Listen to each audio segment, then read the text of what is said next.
Hi, welcome to Tya Talk. It's really dark right now because it's lighter behind me, but my camera usually corrects that, and it was correcting it up until just a moment ago when I was ready to go live. So it's kind of interesting that you get me a little faded out here. I'm a shadow of my former self, I guess. Trying to move around, hoping it will catch up and lighten me up in a minute. But what I want to talk about today is the value of meditation. And I have to say that there are times in my life and in my practice where I've gotten away from my meditation practice, my daily meditation practice. Now I talk about doing little micro meditations throughout the day, just kind of stopping and clearing. And those of you that are practicing Taya understand that those little clearing moments are very valuable. It's almost like sort of refueling yourself with source energy. And I always do that. But sitting and doing a longer meditation on a daily basis is something that I don't always have time to do. As you know, my life has been very chaotic for the last month since the house fire and everything that's happened since then, and I'm not on a routine. And now that we're in this rental house for the next year, we actually were fortunate enough to rent the house across the street from our house that burned. So we're here for the next year. I don't have my office set up yet. That's why I'm out here in the backyard. I think it's a pretty backdrop, but obviously the lighting thing is going to be an issue. So uh, I am now working on getting back into my daily meditation routine, and I think it's a great topic to talk about today on Taya Talk of what the value of meditation really is and what it does for you. Because essentially, what the stream teaches us is that we are these beings of duality, and being a being of duality, we are strands of eternal consciousness. We are source. We're expressions of source. So we have that source energy in us. It's always there. It doesn't leave us. It's not out somewhere else. This is the energetic realm we're speaking of. So the energetic realm is everywhere all the time. We're a physical expression, and to our minds as physical beings, we have a sense of time and place and things like that. But in the energetic realm, none of that exists. So that source consciousness is everywhere in all things. It is abundance. It is love. It is creation. It is pure positive energy. And what happens in a physical environment such as Earth, we are operating in this duality because we have this polarity in this environment. And the polarity exists to drag our vibration down and essentially separate us from that source energy. And that the purpose of that separation is so that we experience things that are challenges to us. We're not just existing in pure positive all the time the way that we are when we're not physical. So here in physical, we always have challenges. That's why there will always be challenges. But in this duality, through these challenges, we have things that we want to see and do and experience. And we come as physical beings. We have preferences. All life has preferences. All the plant life that you see behind me has a preference for sunlight. And you notice that plants tend to grow toward the sunlight. So we establish preference. Of course, as human beings, we're much more complex. So we have all of these different preferences that we discern for ourselves. Some of them are natural preferences that you naturally want to be comfortable and feel good and taste things that you like. And some of them are learned in the matrix. In fact, most of our preferences are learned within the matrix. And that's okay. That's why the matrix exists. And to experience physical, we are allowing our ego to react to vibrational flow. And our ego can react to vibrational flow at any point on our vibrational spiral. It can be high vibration or it can be low vibration. Our ego can be so in alignment with source in a state of appreciation that we're really up our spiral. Our ego can also be so separated from source and judgment, and really that judgment of something should not be. When I talk about judgment, that's what I mean. This shouldn't be happening to me. That should not be happening to that person. This unwanted condition in our world should not exist. That's a negative judgment. Source does not see anything as negative. Source does not see anything as that shouldn't be, because all creation is perfect creation, even things that cause suffering for us. And The reason that it's perfect creation, because the things that cause our suffering are only causing suffering, first of all, because we're judging it. And secondly, those things exist to inspire new creation. When you're operating in pure positive energy all the time, you want for nothing. And when you want for nothing, it sounds like a lovely place to be. It sounds like you sort of lay around all day and just live in joy and have everything you want handed to you. You have no obstacles, you have no pain, you have no trauma. Everything is just perfect.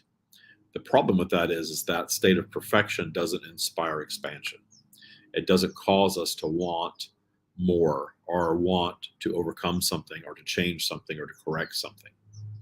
So in that wanting to move through an experience and overcome it or have it change, we have to be creative to move ourselves through that experience and actually create the solution to it, whatever that looks like. And some solutions are very simple and some are very complex. It's all creation, therefore it's all expansion. So it's all positive.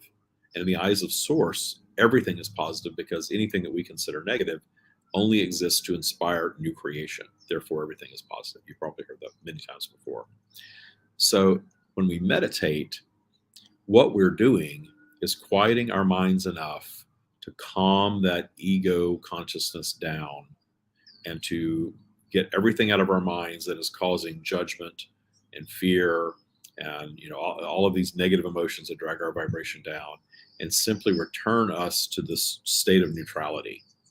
And when we return ourselves to the state of neutrality, we automatically allow that source consciousness to step forward. So that's what meditation is all about. A lot of people teach meditation and they don't go into that. They talk about just calming yourself. They talk about being present, but they're not really labeling it as this source energy being allowed. I think a lot of times they do that simply because people have different religious beliefs, and sometimes you say source, and if somebody is religious and believes in deities and things like that, that challenges that a little bit. Then you can have issues. But we talk about source in this practice. Source can be referred to as God. It could be referred to as the universe. It's all interchangeable to me. It's all the same thing. But I do not believe personally in a judgmental God that's seeking to be worshipped and obeyed. The stream has said that from the beginning, that they are source and they're not looking to be worshipped nor obeyed. That's all human creation. Humanity has created this matrix where we have these rules and these deities and this hierarchy and all of these things. That's all human creation. The energetic realm is not about measurement. The energetic realm is not about all of these tools of quantification that we have in physical. That's the matrix. So I find the more I understand what is source and what is ego, what is source and what is the matrix. The matrix is just the collective ego of all humanity. That's it. So understanding that ego is not bad and ego is not something that we need to eliminate, because if we eliminate ego and we eliminate the matrix, we're eliminating this physical experience that we're in. Because if we eliminate those things, there is no planet Earth, there is no human physical vehicle, there is no life. There is only the energetic realm and only that which we call source. And yes, it's all love and it's pure positive and all of those things, but source expands in physical creation. So we are always going to be separating ourselves from source. We're always going to be on this vibrational journey up and down our virtual vibrational spiral. And the down part of the spiral has value.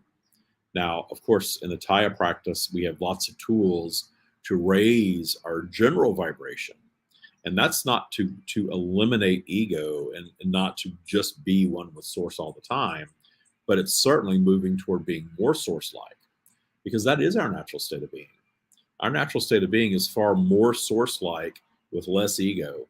But our matrix that we've created creates the scenario where we're more rooted in ego than source, which has created a lot of suffering for humanity, a lot of suffering, but that suffering ultimately has also created the expansion that we're looking for. So in the Tya practice, we are looking to understand that universal process of creation on such a deep level that when we do manifest our obstacles, when we do go down our spiral, we understand what's going on, and therefore we're able to appreciate it.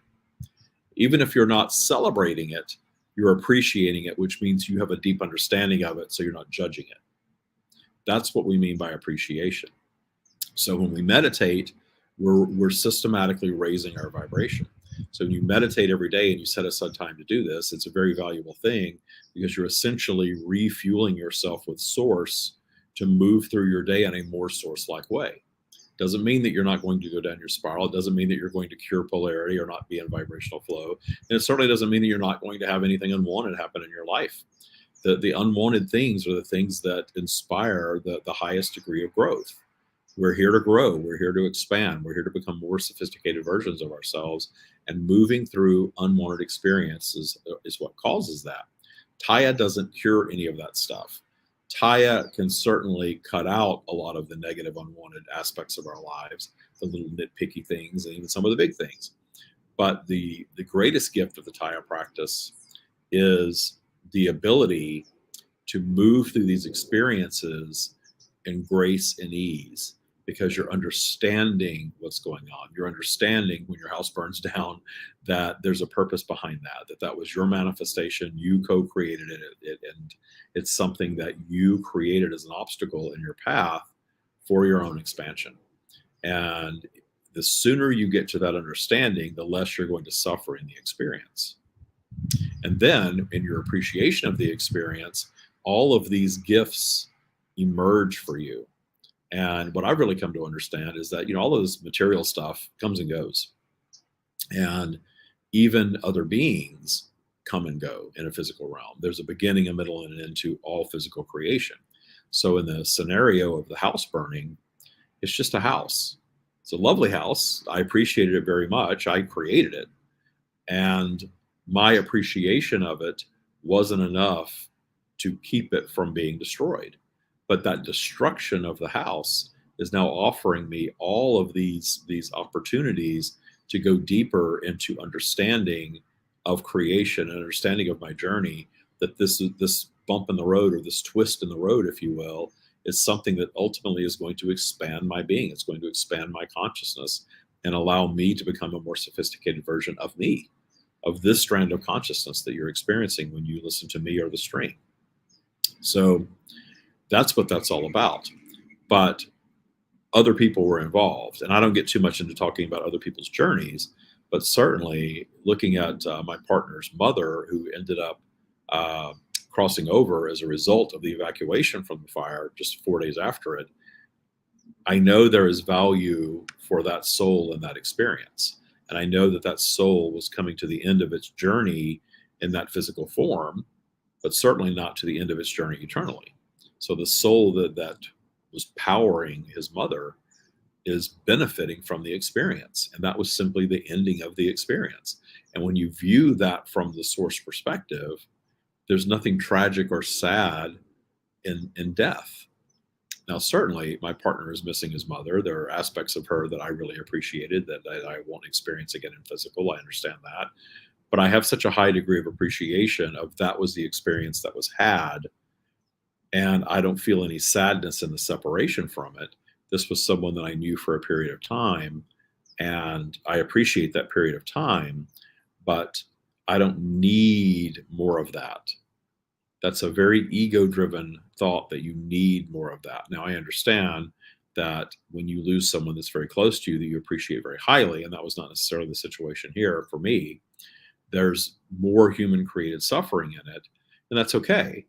But it's human created suffering nonetheless, because the Matrix teaches us that we're supposed to grieve and we're supposed to mourn, and we're supposed to look at this as a loss, and it's a deep loss, and that we had this thing for a long time that's no longer present, and there's something wrong with that.